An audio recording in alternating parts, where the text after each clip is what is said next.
Halo guys, kembali lagi bersama saya di channel Stockholik ya. Hari ini tanggal 16 April 2021, hari Jumat ya. Nah, seminggu ini kan IHSG ya, kalau bisa dibilang tuh agak galau ya. Jadi hari Senin kemarin pembukaan langsung drop 2%. Terus orang-orang sudah pada panik, ternyata Selasa, Rabu, Kamisnya ada kenaikan-kenaikan hingga sekarang IHSG ditutup cukup lumayan ya di hari Jumat ini. Namun banyak yang melihat bahwa kenaikan IHSG ini sebenarnya nggak terlalu firm, nggak terlalu kuat karena asing belinya juga nggak terlalu banyak setelah minggu lalu itu buang barangnya kan banyak sekali ya. Nah, jadi ya bisa dibilang ini adalah minggu yang cukup galau buat para trader saham di IHSG. Nah, sebelumnya saya intermezzo dulu ya. Saya kebetulan kan saya tinggal di Surabaya. Nah, selama masa pandemi ini jarang sekali saya keluar rumah kalau nggak benar-benar urusan yang urgent ya. Cuman dalam minggu ini ada beberapa kali saya pergi keluar ke restoran dan ke beberapa tempat gitu. Saya melihat bahwa sebenarnya cukup ramai, sudah cukup ramai ya kota Surabaya ini. Jadi orang-orang itu sudah mulai berani lagi. Di restoran juga sudah penuh, terus bioskopnya kan juga sudah buka ya. Nah, itu juga orang-orang sudah berani untuk nonton di sana. Nah, mungkin orang malesnya karena kalau nonton bioskop itu denger-dengernya nih, itu disuruh di apa itu mencatat kayak nama, alamatnya di mana. Nah, seperti di sensus lah. Saya sendiri belum nonton ya. Cuman ya itu saya dapat info dari teman-teman. Jadi saya lihat kondisi sebenarnya sudah lebih membaik ya daripada beberapa waktu lalu di mana sepi sekali ya jalan sekarang ini sudah mulai ramai. Nah, sekarang saya akan masuk ke analisa seperti biasa mingguan dan sebelumnya saya akan secara makro dulu ya, membahas secara makro dulu. Nah, IHSG ini kan ditutup di angka 6.086 atau naik 0,1% ya. Kecil sekali di mana kenaikannya ini ditarik di akhir sesi. Ini seperti kejadian di hari Kamis kemarin di mana IHSG juga ditariknya itu di akhir sesi. Selama 5 hari atau seminggu ini, nah hari pertama Senin dia langsung ambles, terus Selasa sampai Jumat ini ada kenaikan perlahan-lahan hingga kembali ke angka 6.080-an ya levelnya. Untuk pergerakan asing sendiri, hari Jumat ini di all market dia beli sekitar 300 miliar, untuk reguler di 213 miliar ya. Nah, ini data kalau yang kita lihat di RTI yang versi handphone itu 160M. Jadi ada sedikit perbedaan antara yang versi website sama versinya handphone ya. Cuman nggak ada masalah. Yang penting kita tahu bahwa asing selama 3 hari terakhir ini itu sudah mulai plus ya, sudah mulai membeli masuk ke market IHSG. Namun selama 1 minggu kalau kita lihat yang regular market itu asing masih out 96M. Jadi outnya nggak terlalu banyak lah. Kayak minggu lalu kan dia outnya di atas 1 triliun kan. Nah, sekarang asing itu 3 hari terakhir itu sudah mulai membeli lagi. Oke, terus masuk ke ini ya. Batu bara, harga batu bara ditutup menguat ya, 0,8%. Cuman ya range-nya masih di angka-angka segini ya. Nggak terlalu jauh berbeda lah dengan minggu lalu. Masih di level 90-an. Sekarang di 94,25. Nah, secara makro kita melihat ya bahwa ini ada satu berita yang mengatakan bahwa Gaikindo catat penjualan mobil melesat 72,5% pada bulan Maret 2021. Nah, sebenarnya penjualan mobil ini juga bisa menjadi salah satu indikator untuk pemulihan ekonomi ya. Salah satu dari omset mobil juga. Nah, kalau ini Maretnya sudah ada peningkatan ya, puji Tuhan ya. Semoga kita harapkan ekonomi ini sudah semakin pulih dan pulih lagi ya. Nah, sekarang kan juga sedang berjalan ya program untuk vaksinasi. Ya, semoga orang-orang sudah mulai untuk berani untuk keluar, terus roda ekonomi berputar, daya beli meningkat sehingga marketnya bisa kembali pulih ya. Bahkan bisa ke arah tren untuk bullish lagi. Nah, overall saya melihat sebenarnya IHSG ini jauh lebih bagus daripada sebelum-sebelumnya, walaupun masih masih boleh dibilang itu belum firm. Cuman karena asing kita lihat 3 hari ini masuk, walaupun masuknya itu belum terlalu banyak. dan kondisi ekonomi kayak yang kita lihat di lapangan, ya saya boleh bilang IHSG ini masih cukup oke lah ya sekarang ini. Yang penting dia jangan sampai menembus level supportnya aja di 58 ini. Kan yang paling ditakutkan sama trader-trader ini kan IHSG kalau sampai jebol di angka di bawah 58, 5.800. Nah, ini adalah pergerakan ini chartnya dari IHSG, foreign flow-nya mulai masuk ya, kelihatan di garis biru ini. Dan dia ini ya, hari pertama Senin ini drop 2%, cukup banyak, terus dia berangsur-angsur pulih. Seperti itu. Terus apa saham-saham yang menarik? Nah, sebelumnya saya akan melihatkan ini ya. Ini analisa yang minggu lalu, tabelnya ya, yang 10 April. Cukup mengecewakan. Kenapa? Karena dari beberapa pilihan saham ini hanya 2 yang berhasil rebound, yaitu Maya ini punyanya Maya Pada dan BKSW. Yang lainnya tuh gagal rebound semua. Jadi masih belum belum ada sontekan. Padahal kemarin ini dengan dengan analisanya si BNF ini cukup banyak yang berhasil rebound dengan threshold ini. Nah, sekarang 16 April saya tetap akan mengupdate menggunakan analisanya si BNF. Banyak yang bertanya sih, threshold ini sebenarnya apa? Nah, di sini saya akan menjelaskan, ini kan ada rumusnya ya. Threshold ini kita dapatkan dari mana? Dari SMA 25 atau Simple Moving Average 25. Itu berapa? Nah, contohnya kayak ini Waskita. Ini saya memakai punyanya Chartbeat ya, punya dari Stockbit. Itu dia bisa mengeluarkan ini ya, indikator SMA 25-nya di yang coklat ini. Coklatnya ini kan di 1222. Maka diinputkan 1222, terus harga terakhir Jumatnya berapa? Closingnya di 1015 kan. Nah, berarti dia itu ada penurunan dari SMA 25 ke harga terakhirnya itu sebanyak 16,9%. Nah, itu mungkin untuk teman-teman yang banyak bingung ya, ini apa sih maksudnya ini? Angka-angka ini dapatnya dari mana? Nah, jadi ini tetap saya kasih lagi beberapa saham yang penurunannya cukup tajam ya. Ada Waskita, Pol, Truk, Toys, Kota, BGTG, BNBA, dan AGRS. Nah, ini saham-saham yang kita cermati lagi ya. Apakah memang akan ada sontekan atau rebound naik seperti metodenya BNF. Dan teman-teman harus ingat juga untuk saham-saham yang dalam tanda kutip agak risky ya. Seperti misalkan ini ya Truk, Toys. Nah, ini kan saham-saham yang mungkin kapitalisasinya kecil. Itu jangan langsung di HK ya teman-teman. Jadi kita menunggu kalau ada sontekan volumenya misalkan ada kenaikan terus volumenya cukup besar baru kita masuk. Si BNF sendiri kan dia menargetkan profitnya hanya 5-7% dengan trading yang caranya seperti ini. Nah contohnya misalkan seperti ini ya. Dia kan ada sontekan naik diikuti volume. Nah, seperti ini baru kita masuk. Bukan berarti semua yang ada di list ini langsung kita HK ya. Enggak. Jadi kita tunggu momentumnya juga. Jadi ini kita masukkan ke watchlist. Apakah ada yang melakukan perlawanan? Karena saham-saham yang di sini itu pasti yang lagi turun semua, yang lagi downtrend. Makanya harga simple SMA 25-nya itu jauh di atas harga closingnya. Seperti itu. Untuk BNBA sendiri mana ya? Ini menelan cukup banyak korban ya, di mana saham ini sempat digadang-gadang. Saya dapat info dari teman itu bahkan di Clubhouse itu ada yang bilang bahwa oh ini sahamnya sangat bagus lah segala macem. Terus tiba-tiba oh sahamnya dijual seperti itu, sudah dijual. Nah, masalahnya waktu ngomong bagus kan orang-orang ikut beli, tapi waktu ngomong jual itu sudah telat gitu loh, sudah ARB kan. Nah, sudah turunnya cukup banyak. Jadi saya dengar banyak lah, cukup banyak orang yang kena lah di saham BNBA ini.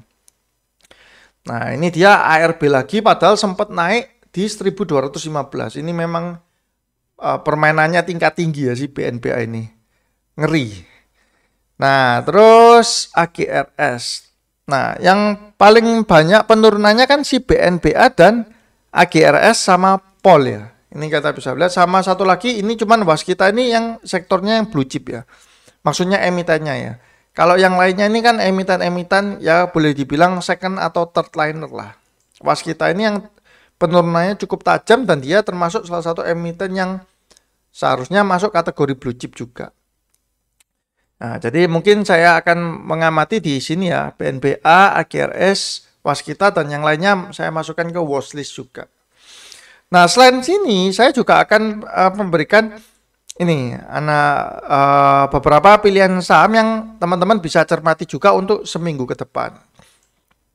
Yang pertama ada BNLI ya, BNLI ini Bank Permata. Kalau teman-teman bisa lihat dari chartnya. Nah ini ya BNLI, dia sudah keluar dari kotaknya ini, barusan breakout di sini, di level sini. Nah, makanya ini saya masukkan di sini, kondisinya dia break high dan diakumulasi secara bandarmologi selama 1 minggu ada big akumulasi. Ini ya, big akumulasi dari, ini ada broker apa nih, KK, NI, nah ada akumulasi, targetnya di 2650. Nah, jangan lupa teman-teman, semua yang saya kasih analisa di sini itu adalah sharing ya. Jadi tidak ada ajakan untuk membeli atau menjual saham apapun. Semua resiko ada kembali di tangan investor masing-masing. Terus yang kedua itu adalah saham VRNA. Ini coba bentar. Nah ini ya, ini BNLI, terus ini VRNA. VRNA hari Jumat kemarin ditutup cantik ya, AR kanan, arah dia sama dia kondisinya lagi break high. Cuman secara bandarmologi dia tidak ada satu sekuritas yang mendominasi. Dan juga perlu diperhatikan ini volume transaksinya kecil ya. Cuman 800 juta, nggak besar ya. Jadi teman-teman kalau misalkan main di saham-saham kayak gini jangan terlalu banyak nominalnya. Tapi ya gitu, kalau saham-saham seperti ini kalau naik ya sekali naik bisa puluhan persen. Itu untuk VRNA. Di minggu lalu saya ada membahas di MMX ya, dan di MMX sudah close target di mana dia mengalami kenaikan ya di sini ya. Ini pun saya juga ikut jual ketika dia sedang ini ya naik sekitar 7% lah kurang lebih.